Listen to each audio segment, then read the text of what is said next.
Hello everybody, it's vanburman here. Welcome to another vanburman podcast, if that's what they're called. Now I have to say, I've been away from the online stuff, and away from, I guess in a sense I've been away from Steam for a long time now, really, considering when I moved and since I've had internet.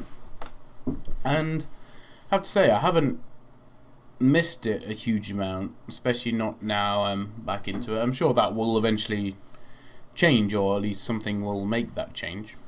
I have no doubt about that, to be honest. It just is a bit, I don't know, it's a bit strange. It feels as though I'm sort of...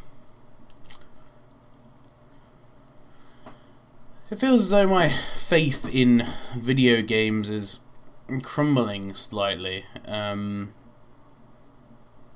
promise of new titles and the lack of them, the lack of ingenuity, and I guess having something a bit different and something that captures my imagination is becoming increasingly more difficult for me to find. There are a couple of exceptions to that. I am really looking forward to playing Hellraid. It's a game I've been excited for a while.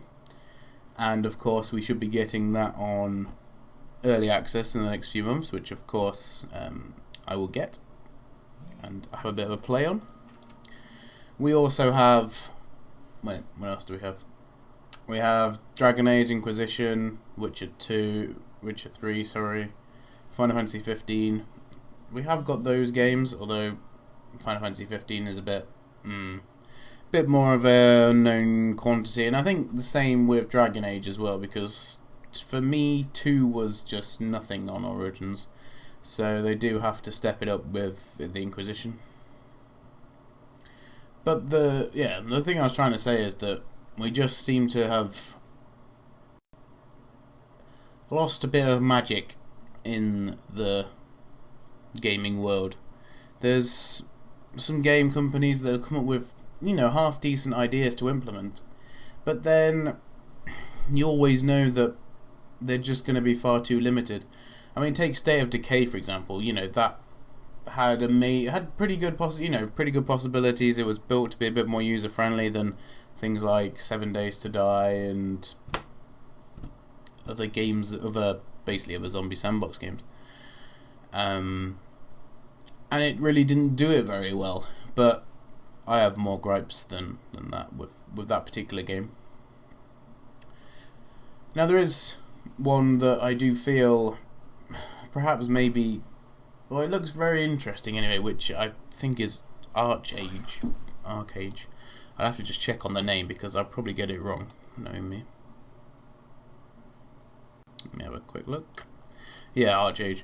And it is going to be a free-to-play game, but at the minute you've got to pay $37.99 just to get into the beta, which, quite frankly, is, well, absurd. And there's no chance I'm actually going to do it. But the game looks like it has something a bit special, a bit different about it. And it is something that I do really want to try, but I don't want to try it £38 worth, unfortunately. If you guys might have wanted to see that, but we'll have to wait until that goes free to play, and then I will be playing it at least for a little bit, just to see what it's like. And the reason for that is it seems to have just the idea of having a sandbox RPG with some quite intuitive elements to it. The fact that you can raise your own mount, for example. You actually... the game looks like it has a lot of user influence on the landscape, and that sort of thing is, really appealing to me. And I think it will be for a lot of people as well, because I know that there are a good amount of people that have gone out of their way and spent £38 on beta access, which I'm sure will be very good for the company who's producing it. Once again, I can't bother to look that up, but I will do at some point. And yeah, I'd just like to have basically have a go on that one. I don't know if anyone who's watching it has played the game in question. If you have, please let me know what you think about it in the comments. It would be great to hear it. One of the gripes I do have at the minute as well, apart from the lack of ingenuity in games, is that my internet's rubbish. Quite frankly, I filmed a video, albeit a very long video, or I shouldn't say long video, a video that took up a lot of data for Chivalry, which is about 800 megabytes, let's just round it up, and it told me it was going to take 4 hours to upload, which is absolutely astonishing.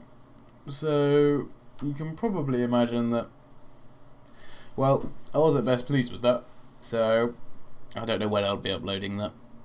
Maybe never, because it's far too big. But that's the other problem.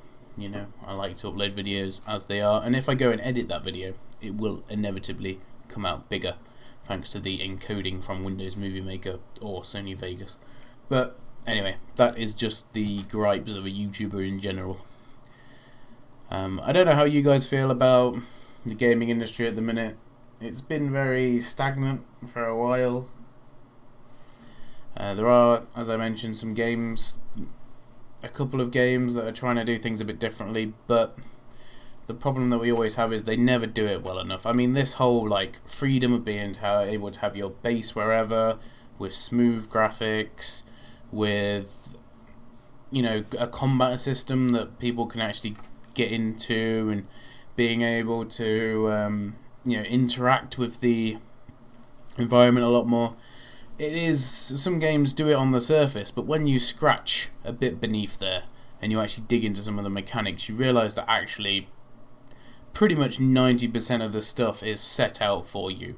There are only going to be certain things there's only going to be certain places you're going to want to have, as a base or to take over, or there's always going to be very limited resources available in order to be able to do what you want with it. And I think, that is, quite frankly, the problem. I'm hoping that Arcade will get around that by, having the sandbox element. So, yeah, of course, you are going to need a lot more people, potentially, if you want to do something grand. But there should be enough resources out there to at least make it possible. I don't know how it works, how the game works, but from what I've seen of it, it is something that I really do want to try, just to see. I have no problem when if they are indeed a small developer. There's a small developer who's got a great idea and they're trying to do it as best as possible. I don't have any problem with that. It's when you've got a big company that takes a good idea and doesn't really polish it, fine-tune it, dig deep into what it can actually achieve. I feel as though it's massively wasted there. State of Decay was massively wasted. And it's not the worst game in the world, but for me, what I was promised about the game, being able to play with other people and blah-de-blah on PC, yeah, it was ruined for me, unfortunately, by their lack of commitment to be able to do it. I think probably they knew it was going to be a bit of a difficult task. But the fact that they weren't willing to come out and say it until a lot longer later, and they actually had just ended up releasing it, and that was basically confirmed that they weren't adding in that support. And I'll be honest with you, that was pretty much the only reason I bought it when it first came out, because I wanted to support the multiplayer, and then it never came, and eventually it turns out I could have got it for about £4, which was a fifth of the price I paid for it.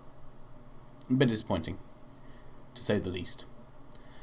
So, but that's an argument about early access and all of that jazz. I'm not really bothered about that. I'm just on about game ideas. I think we're getting to a point where it's drying up a little bit.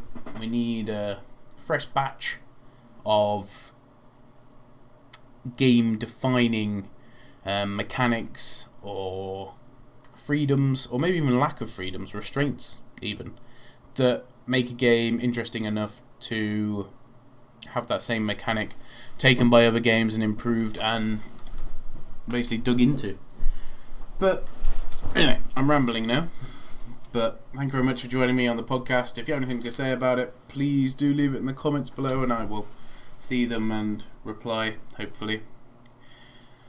And if you do have a topic for me to talk about, please also leave that in the comments, and I will consider it if I actually have a substantial amount to talk about the subject. But yeah, that's pretty much it. So guys, thank you very much for watching, and I'll see you very soon. Goodbye.